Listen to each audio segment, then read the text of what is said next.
안녕하십니까. 터놓고 말합시다의 아나운서 황윤호입니다. 지난 4월 28일은 올해 처음 법정 기념일이 된 세계 산재 노동자의 날입니다. 그리고 5월 1일은 노동절이었죠. 그런데요, 우리나라 OECD 국가 중에 산재 사망률이 최고 수준이고요. 전국에서 7번째 산재 사망자가 많습니다.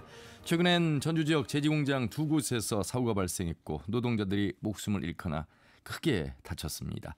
올해는 중대재해처벌법이 시행된 지 3년째가 됐습니다만 이처럼 현장의 실효성 여부는 여전히 갈 길이 멀다는 목소리가 많습니다. 오늘 터놓고 말합시다는 안전한 일터, 노동이 존중받는 사회라는 주제로 함께하겠습니다. 전국의 산재 사고 현황과 안전한 노동 환경 조성 방안까지 짚어보도록 하겠습니다. 유튜브에서 터놓고 말합시다를 검색하시면 실시간 보기 또 다시 보기 가능합니다. 많은 의견도 올려주시길 바라겠습니다. 토론에 들어가기 앞서 도민들은 전국의 노동 환경 개선을 위해 필요한 건 무엇이라고 보시는지 김세별 리포터의 도민 인서트로 함께 들어보시죠. 5월 1일이 노동자의 날이라서 5월만 되면 노동 문제를 생각하게 되는데 이날에 쉬지 못하는 노동자들이 더 많잖아요. 또 지금도 일터에서 사망하는 노동자들 하루가 멀다고 발생하고 있는데 특정한 날뿐만 아니라 모두의 안전과도 연결된 문제인 만큼 우리의 노동 환경이나 근무 조건을 상시 점검하고 작년에 한 제지공장에서 19세 노동자가 사망했고 일기장 같은 쪽지가 발견되면서 더 마음이 아팠는데 얼마 전에도 화상사고가 났잖아요. 그런데 그거 말고도 다른 제직공장에서도 5명이 맨홀에 사고를 당했는데 왜 이런 사고가 반복되는지 너무 안타깝고 화도 나고 중대재해처벌법이 시행된다고 했을 때 기대가 컸었는데 더 나아진 게 전혀 없는 것 같아요. 생명과 안전이 더 우선시될 수 있는 일터 분위기가 조성이 먼저 되어야 하지 않나. 개인적인 부주의도 있겠지만 모든 총체적인 문제는 사측의 문제고 안전관리나 직원들 교육, 근로자들이 일을 할 때는 모든 환경이나 안전한 상태에서 근무를 해야 하지 않을까요? 노동자들이 안전하게 일할 수 있게 만든 법이 중대재해처벌법인데 이 법이 있든 없든 현장에서 사고는 계속 발생되고 있고요. 사업체는 재발 방지 말만 할 게 아니라 철저히 대처하고 정부도 강력한 잣대를 적용해야 할 것 같고요. 현장의 안전 불감증으로 누군가의 아버지, 자녀가 다시 목숨을 잃지 않도록 노력해줬으면 합니다. 네, 도민들이 생각하는 전국의 노동 환경 개선 방안에 대한 목소리 들으셨습니다. 두 분과 함께 토론해 보도록 하겠습니다. 전북특별자치도의회 선한희 의원님 어서 오십시오. 네, 안녕하세요. 네, 그리고 아래로부터 전북노동연대 강문식 사무처장님 어서 오십시오. 네, 안녕하세요. 네, 잠시 후에 박영민 공인노무사 그리고 전북대학교 경영학과의 최준호 교수 전화 연결해서 관련된 내용 말씀 들어보도록 하겠습니다. 강문식 처장님. 이 숫자가 맞나 싶은 생각이 들 정도인데 우리나라는 여러분 이미 세계 경제 10위의 선진국이라 불리고 있습니다. 그런데요. 매년 2,400명의 노동자가 일터에서 죽는 산재 공화국으로 불리고 있다고 하는데 이 2,400명 안에는 우리 전북특별자치도 도민도 노동자도 들어가 있는 것입니다. 이게 맞습니까? 네, 맞습니다. 그 2,400명이 매년 이렇게 숨지는 그런 산재가 있기에 산재 노동자의 날까지 법정 기념일로 지정된 게 아닐까 싶습니다. 예, 이 4월 28일이고요. 이제 올해 처음으로 법정 기념일이 됐는데 예. 이 4월 28일의 유래도 한번 살펴보면 좋을 것 같아요.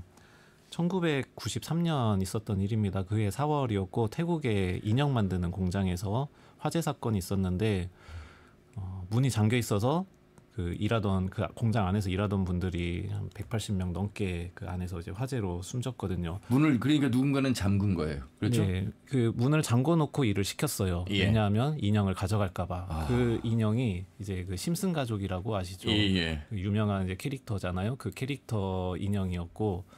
그 188명 중에 상당수가 이제 아동이었죠.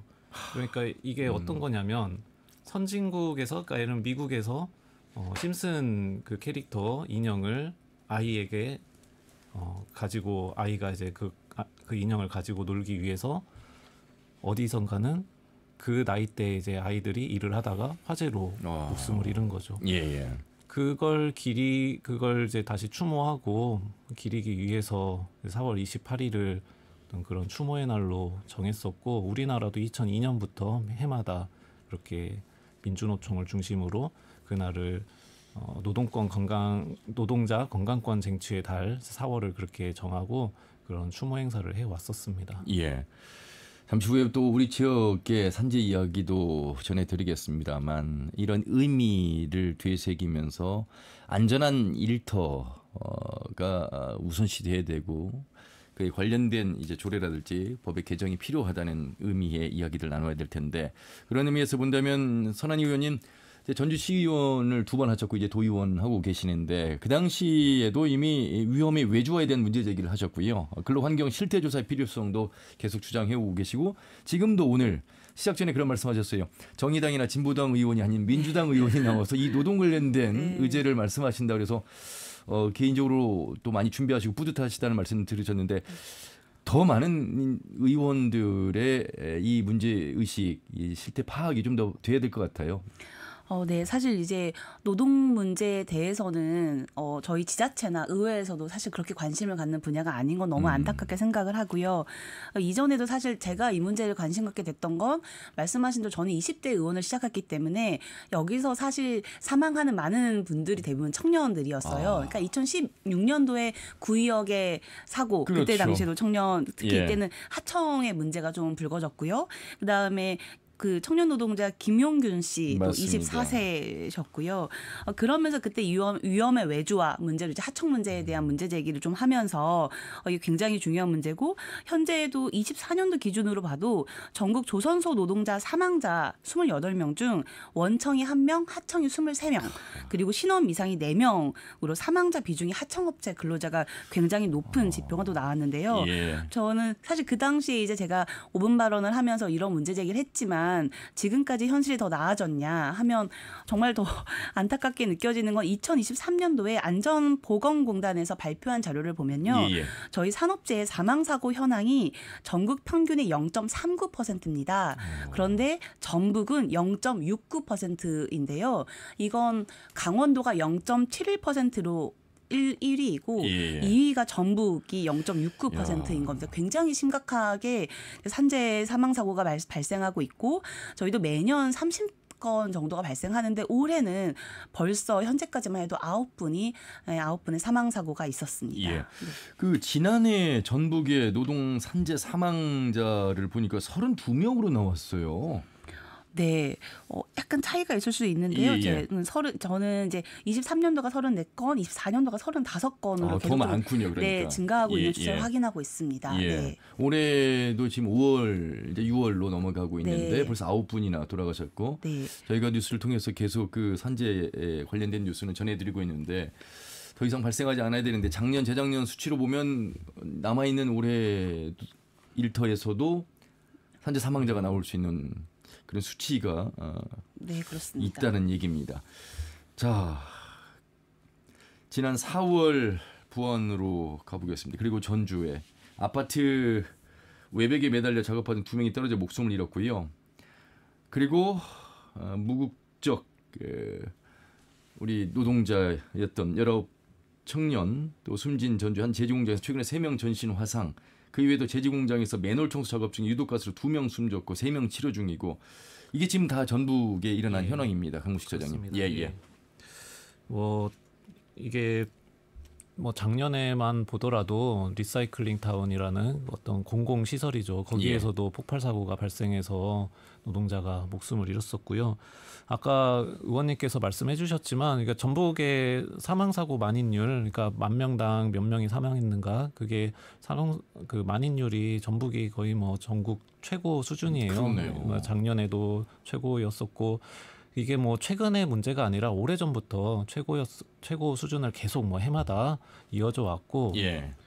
이게 전북만 그러냐 하면은 아까 강원도 이야기 나왔지만요. 강원, 전북, 전남 딱 이 순서거든요. 전북이 뭐 서로 이렇게 뭐 서로 이렇게 도토리에 예. 이게 엎치락 뒤치락 하는데 한번 볼게요.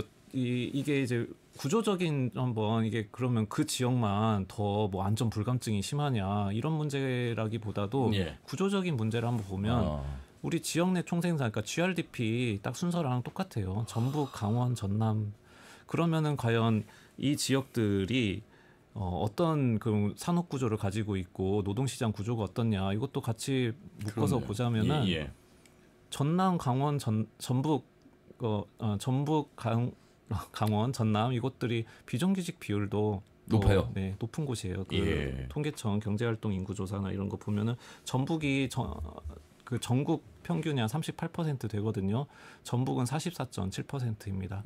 앞서서 위험의 외주화 말씀해 주셨는데 이게 딱 정확히 우리 지역에 적용되는 거죠. 이런 어떤 구조적인 문제를 같이 해결하지 않으면 우리 지역에서 이렇게 계속 더 많은 사람들이 일하다가 죽고 노동자들이 다치고 이 문제를 극복하기가 어려울 겁니다. 예. 그래서 그 선한희 의원님 말씀 속에 원청과 하청의 현재 비율이 네. 너무 차이가 났고 또 아울러서 비정규직이 네. 높은 전북의 전남의 강원의 경우가 산재 사망자가 더 많은 것 같습니다. 화상 환자도 많이 발생했고 예전에도 이 중증 화상의 환자들이 치료할 곳이 없어서 대전으로 가는 이야기들도 했습니다. 의원님, 이 전문 병원이 없어서 이 중증 화상 환자를 치료할 곳이 없다. 다른 지역으로 이송한다. 그런데 지금 중증 화상 정도가 된다는 그 상태가 어떤 상태인지 여러분들 예상하시잖아요. 그런데 그런 분들이 빨리 치료를 받아야 되는데 더 타 지역까지 가야 되는 그런 상황. 이 부분에 대한 대책 마련도 촉구해 오셨어요. 네, 사실 이제 도내에도 전문 병원 수준으로는 있긴 하지만 이제 전북대병원, 원광대병원 그리고 이제 이렇게 예수병원까지 진행을 하고 있는데요. 사실 다 아시겠지만 여러모로 이제 의정 갈등도 있고 하면서 이제 긴급하게 대처가 못 되는 부분도 있고 예. 또 안타까운 거 이제 원대 같은 경우는 중증 이제 저희가 권역외상센터, 그렇죠. 전북 권역외상센터가 예. 있지만 14명이었던 전담 전문의가 이제 4명밖에 남아 있지 않아서 현실적으로 사실 그 자체를 운영하는 것도 굉장히 버거운 현실입니다. 예. 그러다 보니 이제 사고가 한번 터지면 대부분 헬기나 아니면 차량으로 다 대전, 충청도, 광주 이렇게 이송할 수밖에 없는 현실인데요. 이제 저번에도 한번 제가 말씀드렸다시피 이제 화상 전문 병원에 대해서는 굉장히 까다로운 부분도 있고 이 병실이나 여러 가지 인력 수급이나 이런 부분들이 있어서 현재 전북에서 이제 공공 산재 전문 병원을 운영을 하려고 해서 29년까지 이제 건립을 목표로 하고 있는데 예. 사실 그때까지의 공백을 어떻게 채울 것인가 이게 사실 전북에서 굉장히 좀 빠르게 대처와 대안을 내야 될 부분이긴 하거든요. 저희가 이제 화상 환자 발생 같은 경우는 2차 전지의 이제 배터리 문제나 여러 가지 화상 환자가 발생할 수 있는 소지의 제조업들이 굉장히 많이 들어와 있기 때문에 이런 부분에 대해서는 저희도 이제 이 3, 4년의 시간이 지나서 건립이 되면 이게 조금 더 안정적으로 이 환자분들이 빠르게 이송되고 치료될 거야라고 생각하는 게 아니라 지금 당장의 사고부터 우리가 어떻게 대비할 것인지 그런 좀 문제에 대해 바라볼 필요가 있고요. 아까 말씀하셨을 때 저희도 이제 전남이나 이제 저희가 많이 산재 사고를 많다고 해서 제가 자료를 보다가 그러면 진짜 공장 많다고 생각하는 울산 이런 데는 몇 퍼센트일까 했는데 0.22%예요. 진짜 원청이 많은 곳은 사실 산재 사고가 적기는 한 것 같더라고요. 굉장히 어떤 심각한. 의미일까요? 원청과 하청이 네. 같은 사람이 같은 노동자 같은 공간에서 일을 하는데 하청이 일을 하는 환경은 더 위험할 수밖에 없는 것인지 아니면 예방책에 대해서 좀 차이가 나는 것인지. 결국 그게 이제 저는 그 비정규직을 쓰는 이유인 거죠. 기업들이 결국 책임의 문제거든요. 그러니까 이제 직접 고용하지 않고 간접 고용, 그러니까 하청 업체 혹은 뭐 파견 이런 식으로 이제 고용을 해서 거기서 사고가 발생하면은 거기 그 사고에 대해서는 원청이 여전히 중대재해기업처벌법이 있다고 하지만 예. 원청의 책임이 제대로 물어지지 않는 거예요. 그것 때문에 이제 중대재해기업처벌법을 제정도 하고 했지만 여전히 그 현실이 교정이 안 되는 겁니다. 그리고 뭐 그냥 우리 사회가 그런 것 같아요. 좀 힘없고 그러면은 더 쉽게 떠넘겨지는 거거든요. 그 사람에게. 그러니까 위험한 거 기피하는 업무들이 자꾸 이제 비정규직으로에게로 그러니까 외주화되고 그렇게 되는데 그러면은 그분들에게 제대로 보상이 되느냐 또 그렇지도 않아요. 오히려 임금은 더 낮거든요. 이거는 이제 아주 우리 사회에 아주 오랫동안 고착되어 온 그 노동시장 구조의 문제입니다. 예. 비정규직과 정규직, 원청과 하청 사이의 차이도 있습니다만 처장님 외국인 이주 노동자가 예. 늘고 있잖아요. 사실 예. 또 산업 현장, 농촌 현장 할 것 없이 이제 그렇습니다. 이분들의 예. 도움 없이 운영이 안 되는 그런 상태, 그런 현 주소인데 산재 사망 외국인이 우리 국내 노동자보다 3배나 높다고 하는 맞아요. 현실입니까? 예.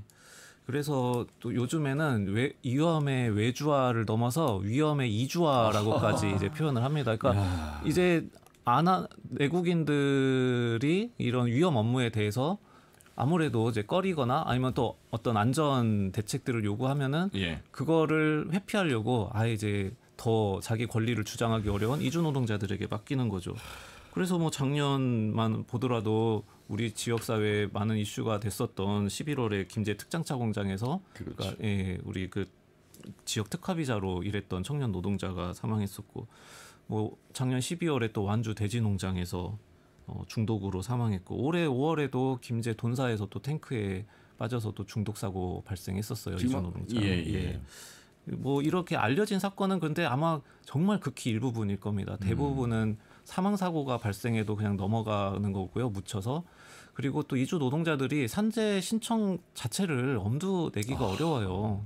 그럴 수밖에 없잖아요. 예. 네. 여러 불이익들이 예상되기 때문에, 그러니까 실제로 드러나는 것이 이 정도라면은 실제 현실은 훨씬 더 열악할 겁니다. 아니 그런데 우리 전북 특별자치도만 하더라도 특례에도 포함이 될 정도로 외국인 계절 노동자를 이제 합법화해서 정례화해서 이제 지원을 하고 있고, 그래서 지난해 외국인 노동자 종합지원센터도 만들었는데 실질적으로 이분들이 일할 수 있는 환경이라든지 다쳤을 때 치료받거나 또 산재로 인정받기까지의 과정은 누구도 손을 쓰지 않고 있는 모습.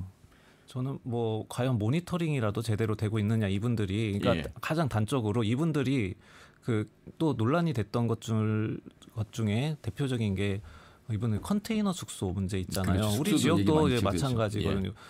최소한 어떤 그래도 사람이 거주할 수 있는 숙소는 제공해야 되는 것이 아니냐라는 문제 제기가 벌써 이제 수년째 이어지고 있는데, 여전히 이분들이 어떤 숙소에서 일하고 있는지조차도 제대로 집계가 안 되고 있어요. 비닐하우스에서 숙소로 사용하는 분들도 계셨잖아요.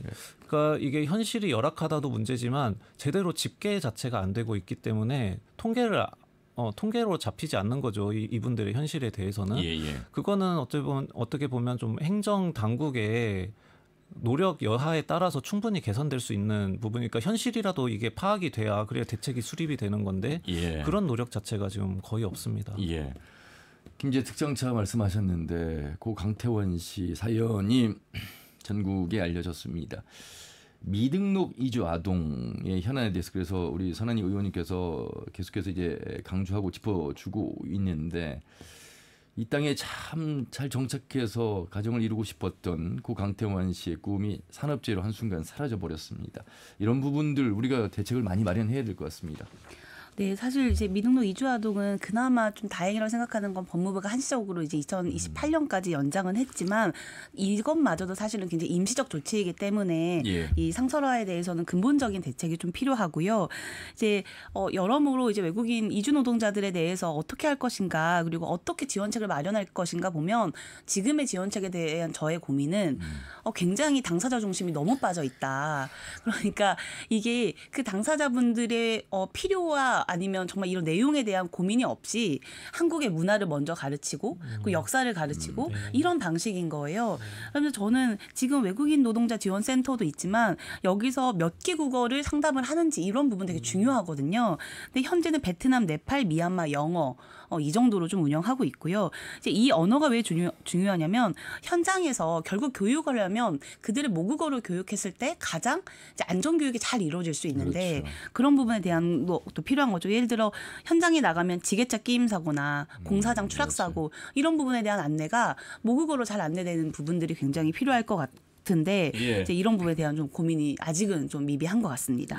그래서 나온 것이 바로 이 노동자들의 생명을 지키는, 꼭 기업을 처벌하겠다는 취지가 아니라 이 중대재해처벌법을 통해서 이 노동자들의 안전을 좀 더 강화하자는 취지고, 그에 대한 이제 처벌을 또 뒤에 시행함으로써도 개선하자는 목소리인데, 사실 3년 됐는데 이 중대재해처벌법으로 적용받는 기업이 많지는 않아요. 그렇죠?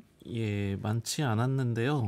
그래도 이제 5인 이상 사업장에 대해서는 이제 확대 적용이 돼서 지난해부터죠, 그게. 뭐 그래도 어느 정도 뭐 거의 대다수 사업장들이 아주 이제 조그마한 사업장이 아니면은 적용된다고는 볼 수 있습니다. 근데 이제 적용 대상은 늘어났는데, 이게 정말 이제 법이 실효성이 있느냐, 저는 좀 과하다고 생각하실 수 있지만, 좀 이렇게 한 발 더 나가서 말씀드리면은, 이미 법은, 그러니까 뭐 한쪽에서는 법을 뭐 이렇게 더 후퇴하자라는 이야기하지만 그렇게 할 필요가 없이 이미 법은 사실상 무력화됐어요. 왜냐하면은 법이라는 거는 집행이 돼야 되잖아요. 그러니까 특히 중대재해기업처벌법은 중대재해 예방 의무를 다하지 않은 경영 책임자 원청을 포함해서 이 사람들을 처벌을 해야 된다라는 것이 담겨 있는 거거든요.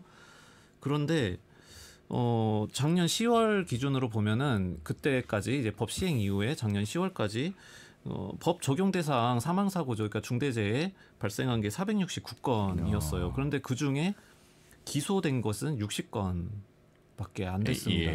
그리고 그게 이제 사법부 넘어가서 또 어떤 판단을 받았느냐 보면은 어젠가요? 어저께 그 삼화건설 그 군산시의 그 하수관거 공사하다가 사망 사고 난 곳인데 여기 원청 무죄 선고 어저께 났더라고요.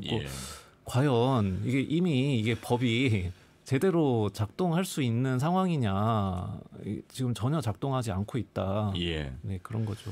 우리 지역에 이 산재로 인한 사망자가 많이 늘어나고 있는 곳 중에 한 곳이 군산의 이제 세아베스트 공장입니다. 이게 벌써 5분이 지금 돌아가셨어요.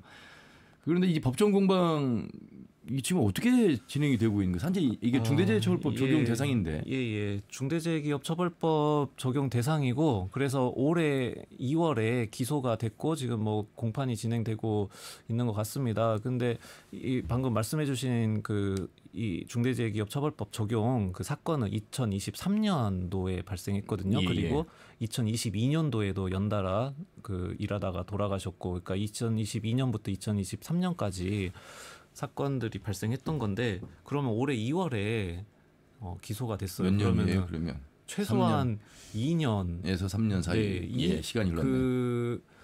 이게 정말 이 사건은 누가 봐도 너무 그냥 명확한 중대재해였고 회사의 과실도 분명히 있었던 사건이었고 그런데 이런 사건마저도 기소까지 2년이 걸린다, 최소 2년이 걸린다라고 하면 과연 아까 말씀드린 대로 이게 지금 법이 실효성이 있는 상황이냐, 이미 무력화됐다라는 거죠. 그래서 국정감사에서 이 세아베스트 대표가 나와서 안전장치 마련하고 신경을 최대화하겠다 했는데 그 이후에도 또 사망자가 발생했거든요.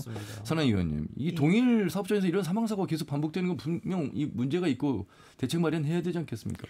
네, 그렇죠. 그래서 사실은 이제 그런 부분에 대해서 재발 방지 대책이나 이런 얘기를 했을 때 항상 지자체가 얘기하는 얘기는 똑같습니다. 그 사고가 난 이유는 고용노동부에서 관할하고 있고 그것도 점검도 거기서 하고 있기 때문에 지자체의 역할 자체가 예방에 그친다라고 얘기를 하는데요. 사실 그거는 그렇게 얘기하면 안 되는 부분이 결국에는 도민분들이 사실 그런 사고에 처하는 거기 때문에 적극적인 대응을 해야 되는 거고, 이번에 이제 전주에 있는 제지공장이나 이런 사건들이 일어났을 때도 제가 지자체에 확인을 해보면 도의 입장에서는 사실 매뉴얼 자체가 없더라고요.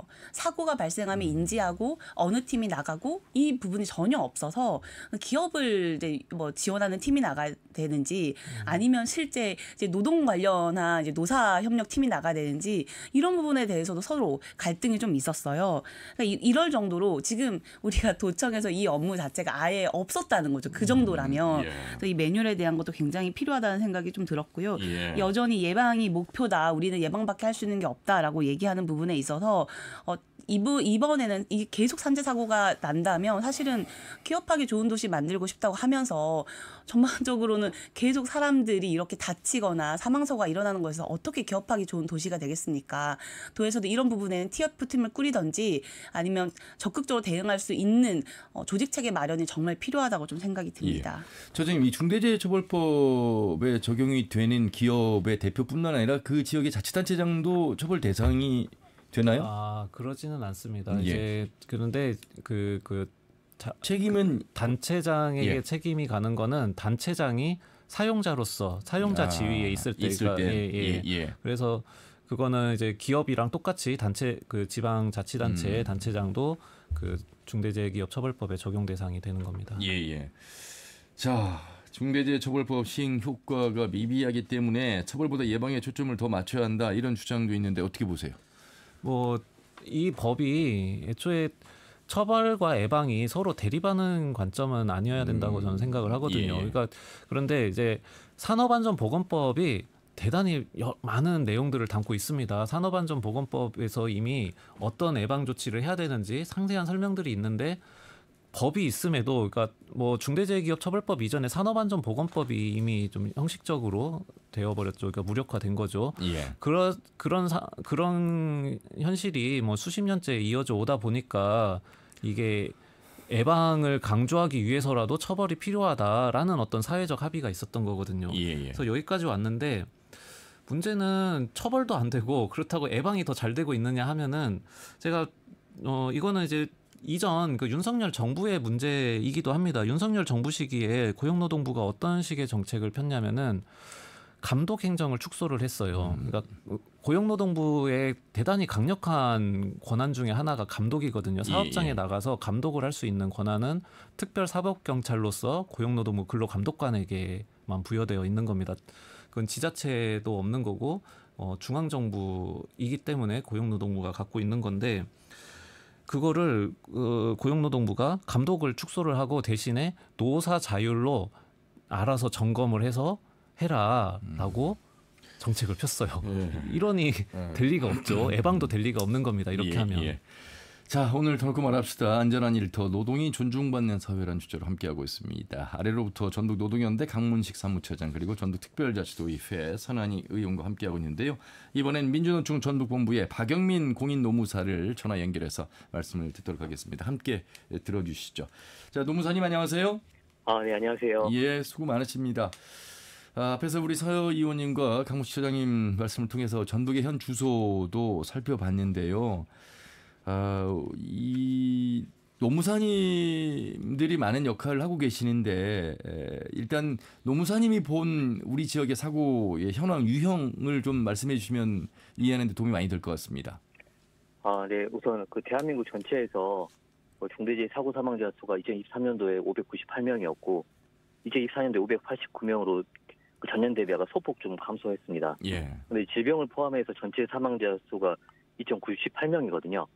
전년보다 82명 증가해서 전년 대비 약 4.1%가 좀 증가를 했습니다. 그러니까 여전히 대한민국에서는 그 하루에 그 산재 사망 사고로 1.6명, 질병으로 4.13명이 지금 사망하는 사회다라고 말씀드리고 그 전라북도에서는 특히 지난해 총 32명의 사망자가 좀 발생을 했습니다. 대부분 건설 현장에서 발생을 했고 유형별로는 떨어짐이 15건, 끼임이나 깔린 사건이 12건, 화재 폭발 1건, 물건에 맞아서 사망한 사건이 한 3건 정도로 총 32건이 집계되고 있습니다. 떨어짐 사고가 가장 많군요. 맞습니다. 하루에도 1명 이상이 이 산업재해로 숨지고 있다 이런 말씀입니다. 오늘 이 시간에도 어딘가에서 이 산업 현장에서는 안타까운 사고가 일어나고 있다는 말씀이시고 이게 이제 사망자의 경우만 그렇습니다. 그러면 노무사님은 어떤 이제 도움을 주고 계실까요? 저희는 그 도내에서 발생한 임금체불이나 부당해고 산업재해 같은 노동 사건이 발생했을 때 상담과 좀 해결을 위한 지원을 좀 하고 있습니다.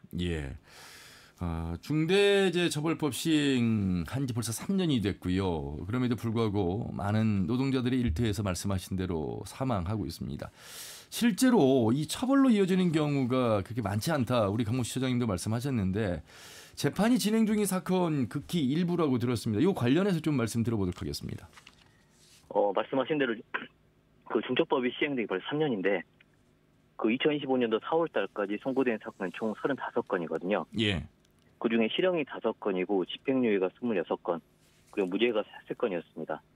그리고 재판에 넘겨진 사건을 좀 비교해 보면 그 실형 선고를 받은 비율이 14.3%에 불과하고 지난 3년 동안 노동청에서 수사 중에 866건 전체로 보면 0.5% 경영 책임자만 처벌받았다는 것으로 좀 확인이 되고 있습니다. 처벌도 제대로 이루어져야 되겠고 아울러서 이제 예방도 철저히 준비가 돼야 되겠고 이 고위험 사업장과 취약업종에 대한 집중 감독, 예방 지원, 강화 이런 부분들이 이제 필요하다는 목소리인데 실효성을 갖기 위해서 필요하다고 또 보완해야 된다고 보는 부분이 있다면 어떤 부분이겠습니까? 현재 중대재해처벌법이 만들어졌는데 현재 그 집행이 제대로 좀 이루어지고 있지 않는 것 같습니다. 예를 들어서 수사기관만 보더라도 재해 발생일로부터 경영 책임자가 재판에 넘겨져서 판결까지 평균 2년 4개월 정도가 좀 소요되고 있습니다.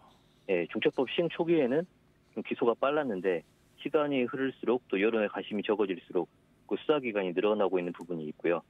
그리고 근로복지공단에서 산재 판정을 위해서 조사를 하게 되는데 그 2019년도에 조사 기간만 평균 513일 정도 수준이 잡혔습니다. 그리고 재작년에는 952일까지 늘어나서 수사 기간이나 조사 기간 좀 지연되고 있는 부분은 그 근로복지공단이나 노동청이 약간 비판받아야 될 부분이다라고 생각을 하고 있고요. 그리고 산재 사고의 경우에는 저희가 계속 지적을 하고 있지만 매번 비슷한 현장에서 동일한 유형의 사고가 반복되고 있거든요. 그 일례로 우리 전북 지역만 보더라도 작년에 사망 사고 있었던 전라북도 그 전주페이퍼 공장에서 올해 또 3명의 중화상 사고가 발생을 했습니다. 그리고 팔복동 천일여지에서도 황화수소 유출로 인해서 2명의 사망자가 발생했고 3명의 또 경상자가 또 발생을 했고요. 그리고 전라북도 건설 현장에서 올해만 벌써 8명의 또 건설 노동자가 사망을 했습니다. 그리고 얼마 전에 그 2년 전에 실습 중에 사망 사고가 있었던 그 한국농수산대학교에서 실습생이죠. 5월 19일에 재학생 2학년 학생이 경남 합천의 그 돼지 농장으로 파견을 갔다가 그 실습 중에 사망을 한 사고도 있었습니다. 최근의 일입니다. 최근. 맞습니다. 자, 아울러서 또 우리 노무사님 많은 도움을 주고 계시는데 완주 돼지 농장에서 발생한 이주 노동자 이야기도 저희가 했는데요. 이 산재 사망 사고 관련해서 산재 처리 직접 도와주셨다고요? 네, 맞습니다. 이 이주 노동자들의 현실을 좀 더 들어보도록 하겠습니다. 그 도내 그 외국인 노동자분들께서 계절 노동자까지 합치면 약 10만 명 정도가 계시거든요. 도내 전체 인구에서 약 5%를 좀 차지하고 있습니다. 그런데 당시에 12월 그 초경에 그 네팔 국적의 이주 노동자 분께서 돼지 농장에서 작업을 하시다가 그 황화수소가 유출돼서 그 사업주와 함께 약간 사망하신 사건이 있거든요. 그 대부분 이주 노동자분들께서 대한민국에 오면 위험하고 힘든 작업장이나 뭐 누구나 일하기 싫은 그 작업장에 투입돼서 일을 하시다가 이렇게 안타까운 사고를 당하시는 경우가 많습니다. 그 근로복지공단 그 조사 결과에 따르면 이 노동자가 한국 노동자들에 비해서 사망률이 2.3배에서 3.6배 정도 높다라는 통계도 있고 장시간 고강도 노동이 그 일상 이주 노동자들에 대한 노동 인권이 현재 지금 위험에 처해 있다라고 보고 있습니다. 일단 노동자라면 뭐 우리가 이제 근로자 이렇게 얘기도 합니다만 일터에서 일하는 모든 노동자가 안전하고 건강하게 일할 권리를 보장하는 사회를 위해서 이 근로기준법에 대해서 어떤 교육도 받고 안전교육도 제대로 좀 받아야 되는데 이런 부분에 대한 당부의 말씀이 있으실까요? 저희는 어떤 것보다도 사람의 생명이 가장 소중하잖아요. 네. 절대 노동자들의 생명이나 뭐 안전에 대해서는 전 타협의 대상이 될 수가 없다라고 생각을 하고 있고 어떻게 해서든 뭐 우리 사회에서 그 중대재해를 막기 위한 어떤 최선을 다해야 된다라는 생각을 하고 있습니다. 그래서 아까 이제 강문식 국장님께서도 말씀하셨지만 중첩법을 단순하게 처벌로 잊고 이렇게 판단하시는 분들이 있는데 그 안에는 점검과 평가라는 단어가 숨어져 있습니다.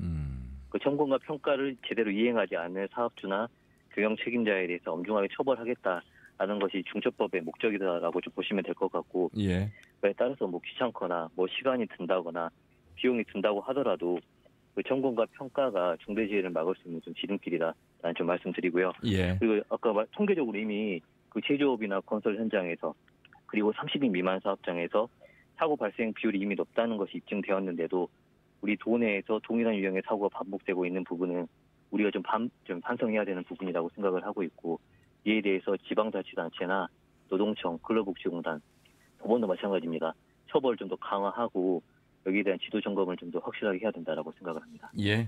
소중한 말씀 잘 들었습니다. 고맙습니다. 네, 감사합니다. 네, 민주노총 전북본부의 법률지원센터의 박영민 공인노무사였고요. 이번엔 전북대학교 경영학과 최준호 교수를 전화 연결해서 말씀 듣겠습니다. 교수님 안녕하세요. 안녕하십니까. 오늘 모시고 싶었는데 바쁜 일정이 있으시다고 해서 전화 인터뷰를 하게 됐습니다. 감사합니다. 감사합니다. 자, 우리 최준호 교수님께서 이 전북의 노동정책 기본계획에 대한 연구 영역도 실제조사 진행하셨던 만큼 누구보다 잘 알고 계시고 상당히 많이 방송에 나오셔서 강조를 해 주셨어요. 전북의 이 실태, 비정규직이랄지 하청, 원청 사이에서의 차이 이런 부분들도 드러났는데 이 부분 좀 말씀 들어보도록 하겠습니다. 예, 저희 지역의 뭐 노동 문제 중에 가장 이제 고민스러운 영역이 바로 비정규직 문제일 것 같아요. 비정규직 문제는 결국은 일자리 질의 문제일 텐데요.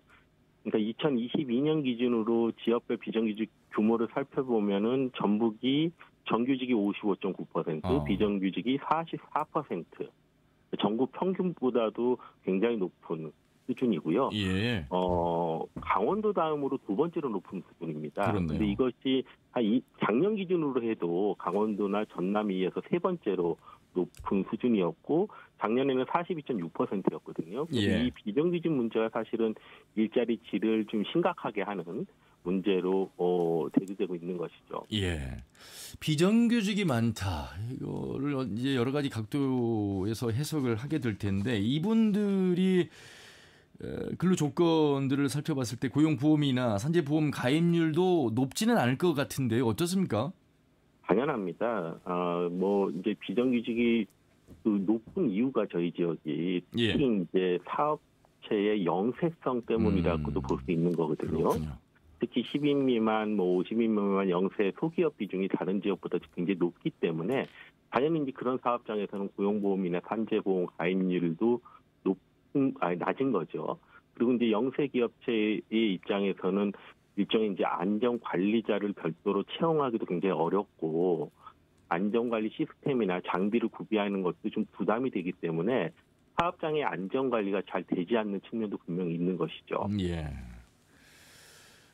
이게 참 말은 늘 합니다. 안전한 일터, 건강하게 산업 현장에서 일하고 집으로 퇴근할 수 있는 일터. 그런데 해마다 전국 곳곳에서 우리 지역도 예외가 아닙니다. 이렇게 산재 사망 사고가 일어나고 있는데 교수님 보시기에 좀 이 노동 정책에 어떤 변화가 일어난다면 이 중대재해처벌법도 있습니다만 이게 실효성이 거의 없는 듯 말씀들을 하셔서 도가 행정이 좀 더 나서서 역할을 한다면 어떤 역할을 해야 된다고 보세요?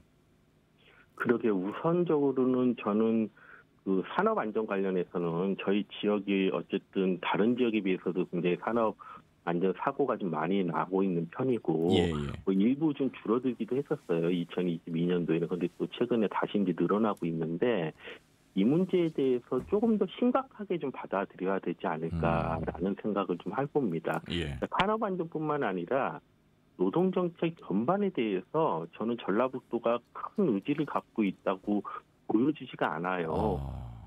이게 어쨌든 그러다 보니까는 이 문제를 좀 제도적으로 고민하고 또 다양한 이해 당사자들의 목소리를 담아서 정책을 만들고 이런 과정들이 있긴 했었지만 실질적으로 작동을 하지 않는 부분들을 가장 우선적으로 좀 고민해야 될 것이라고 봅니다. 특히 산업안전 문제가 터지면은 이건 뭐 예를 들어서 전주 페이퍼 그 사고도 마찬가지지만 이게 이제 전북 특별자치도의 문제로 받아 안아야 되는데 이거 지금 고용노동부 뭐 전주지청의 일 아니야? 뭐 이런 식의 이제 태도를 보인다든가 그래서 이런 부분들에 좀 어떤 인식의 변화들이 반드시 필요할 것이고 그 인식의 변화를 기반으로 해서 제도적인 변화들도 반드시 같이 고민해야 된다고 봅니다. 예. 글쎄요, 뭐 이 정치를 하시는 선한희 의원님도 계십니다만 그 산재 사고 현장에 그 추도식에 자치단체장이 와보지도 않은 부분에 대한 이야기를 지적하신 분들도 도의원도 계시고 노동 정책의 기본적인 이 철학의 부재를 어떻게 좀 더 중심에 의제로 가져갈 것인가. 이게 한 사람의 어떤 생각으로 일어날 수 있는 부분은 아닌 것 같은데 맞습니다. 어떻게 하는 것이 올바른 노동정책의 방향성일까요? 상당히 뭐 이게 추상적이긴 합니다만 그럼에도 불구하고 필요하기 때문에. 그러게요. 저희 지역이 아까 말씀드렸듯이 지역의 일자리 질이 굉장히 낮고 비정규직 문제 크고 또 산업 안전 문제 등등이 있는데 사실은 이런 이슈들이 저는 저희 지역에서 다양한 사회 문제를 논의할 때 가장 우선시돼서 논의돼야 될 거라고 보여지거든요. 그게 좀 안 되는 거죠. 아까 잠깐 지적하셨듯이 정치권에서도 사실은 뭐 이슈가 터졌을 때만 그 반짝도 그런 것들에 대한 반응을 보이지 이게 우리 지역에 정말 고민해야 될 문제다라고서 진득하게 그리고 적극적인 태도를 가지고 논의하는 것을 저는 잘 개인적으로는 보지 못했다고 판단해요. 예. 그래서 그런 이제 인식의 변화가 필요할 것이고 그 인식의 변화 안에서 그럼 이제 이걸 누가 할 것인가의 문제인데 저는 지금 전북특별자치도의 관련 공무원분들이나 이 일을 다 풀 수가 없다고 봅니다. 당연히 그 전문성이나 아니면은 관계 기관과의 네트워킹도 굉장히 약하고요. 그래서 저는 어쨌든 이 문제를 논의하기 위한 단단한 거버넌스를 구축하는 게 굉장히 중요하다라고 생각이 들어요. 예를 들면 뭐 노사정 거버넌스라든지 뭐 이 방법이 있을 것 같습니다. 예를 들어서 이제 거버넌스가 없는 건 아니거든요. 예. 그러니까 이제 지역의 뭐 전북 특별자치도의 노사민정 협의회 같은 것도 있고요. 그거는 노사민정 협의회는 법적 근거를 기반으로 해서 국비와 지방비를 지원을 받아 운영하는 거버넌스이기도 합니다. 예. 하지만 실질적으로는 잘 운영이 안 돼요. 특히나 거기서는 민주노총이 참여하지 않는 문제가 있고요. 예. 사실 또 그 문제를 또 극복하기 위해서 노동정책 기본계획을 관리하고 뭐 논의하는 노동정책 협의회라는 것도 만들었습니다만은 거기서는 또 뭐 한국노총이 좀 적극적으로 좀 참여하지 않는다든가 뭐 등등의 문제가 있습니다. 그래서 저는 이 논의를 할 수 있는 노동계 전체를 아우를 수 있는 목소리를 담아내는 이런 거버넌스도 필요할 것이고 거기에 저는 계속 지적되고 있지만 도청 내부의 문제의식이 약하기 때문에 저는 도의회의 역할도 굉장히 크다고 봐요. 예. 그래서 좀 정치권에서 좀 지역 정치권에서 이 문제를 좀 우리 지역에 굉장히 고민의 우선순위로 먼저 세우는 게 우선 저희 지역에서 좀 고민할 수 있는 것이 아닐까 생각이 듭니다. 예, 그래서 우리 민주당의 선한희 의원님 같은 분들의 활약이 기대가 되고 오늘 또 이 자리에 모신 거 아니겠습니까? 그렇죠. 예. 이를테면 선한희 의원님도 뭐 워낙 이제 노동 정책에 관심 많으시고 그러시죠. 산업 안전 문제에 대해서도 관심 가져주셔서 굉장히 감사하게 생각을 하고 있어요. 하지만 지금 이제 도청이 움직이지 않는 부분에서는 일종의 그 등의 역할을 도의회가 해야 된다고 보여지거든요. 그렇죠. 옆구리를 찔르면서 계속 이 문제 진짜 심각한 겁니다. 나는 구조들을 좀 만들 필요도 있지 않을까. 그래서 이 노동 문제나 산업 안전 문제에 대해서는 일종의 뭐 도의회 해당 상임이랑 뭐 도청에 있는 담당 부서랑 뭐 정례적인 점검회의 같은 것도 좀 만들어서 하는 것도 고민할 수 있지 않을까 정도로 생각하게 됩니다. 서 의원님 옆구리 좀 찔러서 행정이 움직이게 하시는 말씀 인사 나누시죠.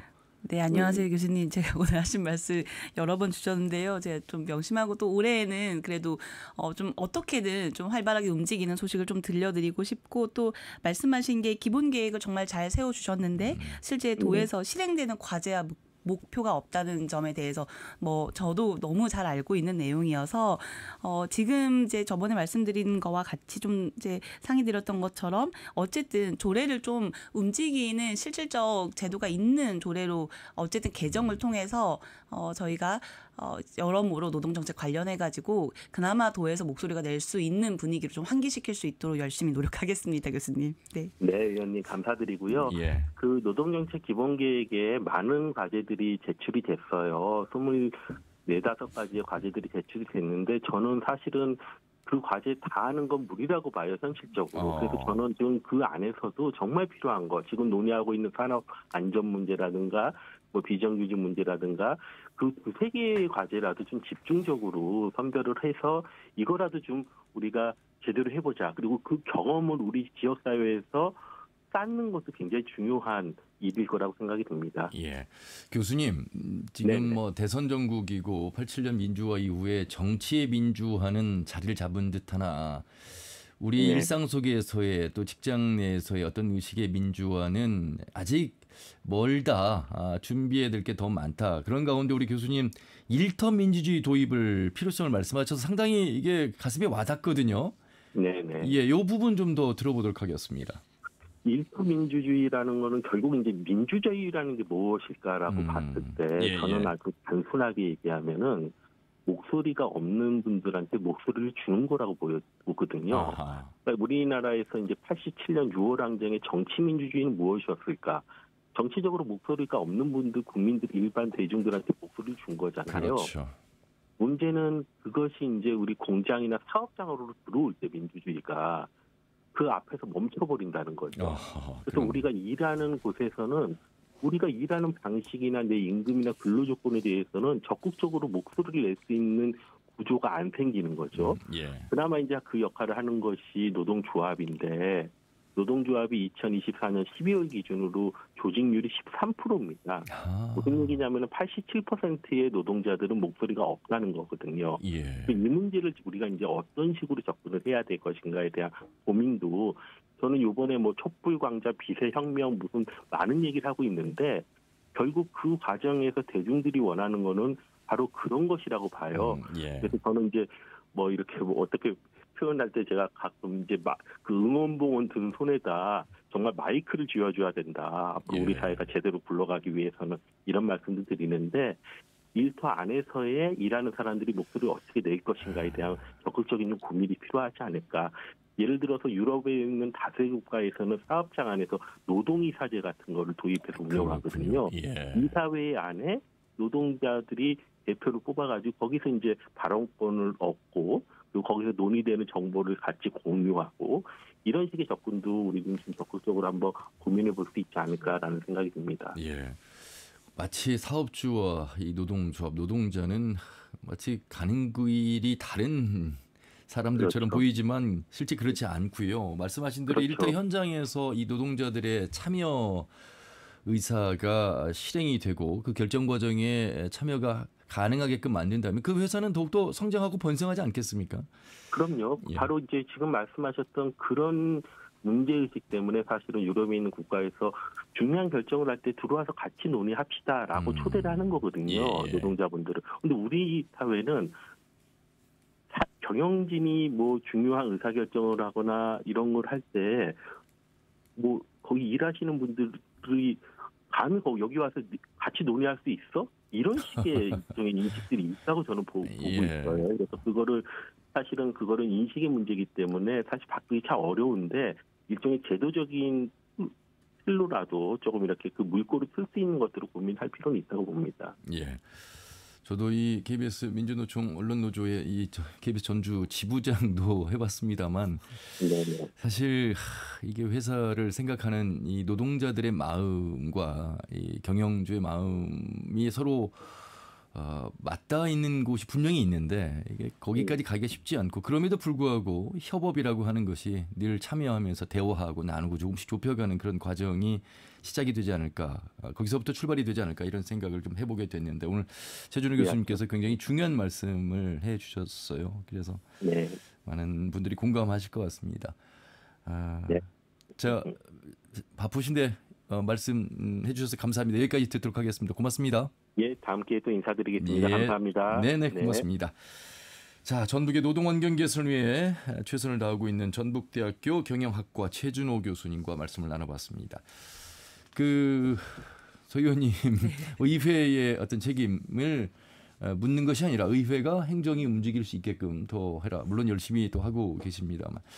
그 앞에서 제가 서 의원님께 하나 질문을 드리고 싶었던 것 중에 빠진 것이 예방 차원에서 안전 강화 비용을 마치 이게 안 써도 되는 돈을 써야 되는 것처럼 생각하는 이게 이제 일종의 지출이 아닌 투자고 사고가 안 일어나면 회사가 도움이 되는 거잖아요. 그 의식도 좀 바뀌어야 될 것 같아요.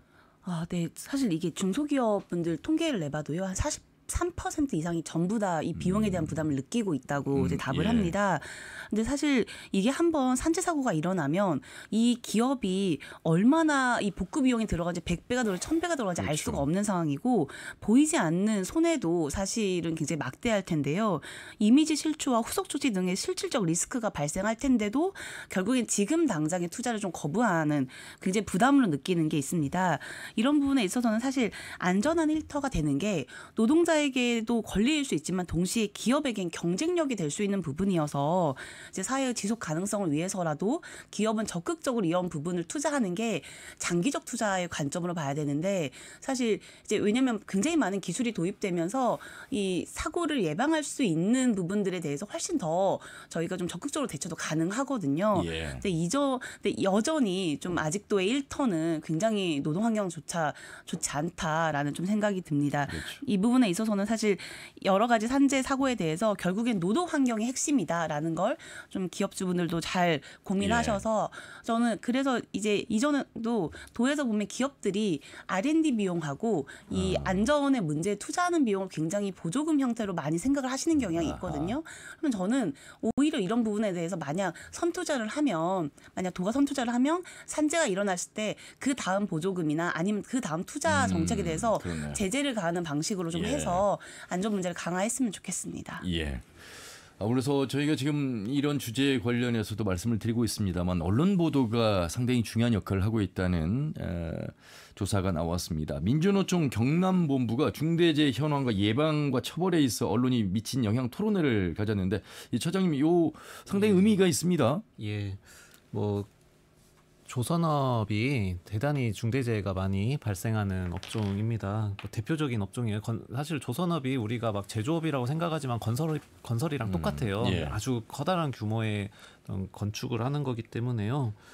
그래서 그 조선업에서 중대재해가 많이 발생하기 때문에 계속 사회적인 문제가 많이 되었잖아요.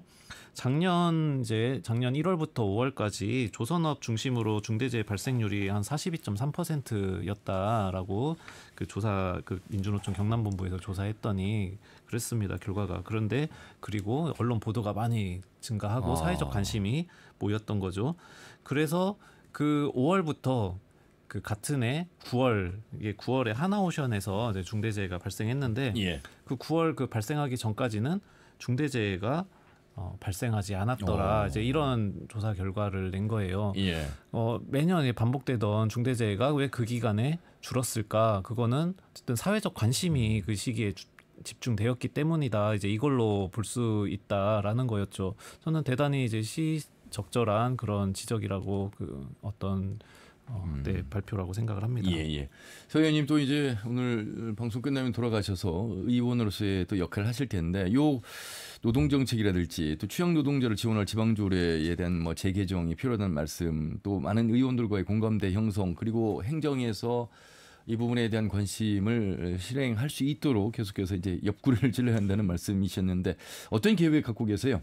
네, 사실 노동 문제의 가장 어려운 점은 의정 활동으로 막 질러서 이렇게 몰아가서 할 수 있는 게 아니라 상호 간의 협의가 가장 중요한 부분이 이 문제입니다. 그래서 조례를 개정하는 것도 여러 의사기구들의 굉장히 많은 다양한 의견을 받아서 존중하고 진행돼야 되는 부분들이 있는데 그런 대화와 협력을 통해서 그래도 다음 방송 때 만약 이 노동 문제를 다룬다면 산재가 좀 줄어드는 방향으로 얘기를 나눌 수 있었으면 좋겠습니다. 그렇게 활동하도록 하겠습니다. 저희도 지속적으로 이 관련해서 말씀 나누도록 하겠습니다. 처장님 마무리 말씀해 주시죠. 네. 저는 이 노동자들의 안전 문제가 좀 기본권의 관점에서 접근돼야 된다. 그러니까 기본권이란 건 단순히 뭐 다치지 않을 권리만이 아니라 그러니까 노동자들이 아까 일터의 민주주의 말씀해 주셨는데 결국에 내 목소리 낼 수 있을 때, 그러니까 내가 결정권을 행사할 수 있을 때 일터에서도 안전할 수 있는 거거든요. 그래서 사실 이 노동 활동가들이 오래전부터 이야기해왔던 쟁점 중에 하나가 작업 중지권입니다. 그리고 이게 뭐 예방도 중요하고 뭐 여러 가지 중요한데 사실 뭐 어떤 게 뭐 더 중요하냐 이렇게 뭐 우열을 가리기는 어렵지만 그래도 노동자들이 작업을 스스로 중지할 수 있는 어떤 결정권이 주어질 때 실제로 재해가 많이 줄어들 수 있을 거다. 그런데 이번 이제 대선이 지금 얼마 안 남았는데 이 작업 중지권에 대한 이야기가 좀 대선 후보들 사이에서 많이 거론되지 않는 것 같아요. 이제 뭐 딱 한 후보, 권영국 후보만 이야기를 공약으로 담았는데 다른 후보들도 좀 이 내용에 대해서 좀 적극적으로 공약에 반영을 해준다면 좋겠고 우리 유권자들도 한번 같이 알아봐 주시면 좋겠습니다. 알겠습니다. 최소한 일하다 죽지 않게 해달라는 외침은 앞으로 좀 나오지 않았으면 좋겠다는 생각 가져보면서요. 말씀 마무리하도록 하겠습니다. 두 분 말씀 잘 들었습니다. 고맙습니다. 네, 감사합니다. 고맙습니다. 전북특별자치도의회 선환희 의원 그리고 아래로부터 전북 노동연대 강문식 사무처장과 함께했습니다. 터놓고 말합시다는 다음 주 일요일 오후 5시 5분에 인사드리죠. 함윤호였습니다. 고맙습니다.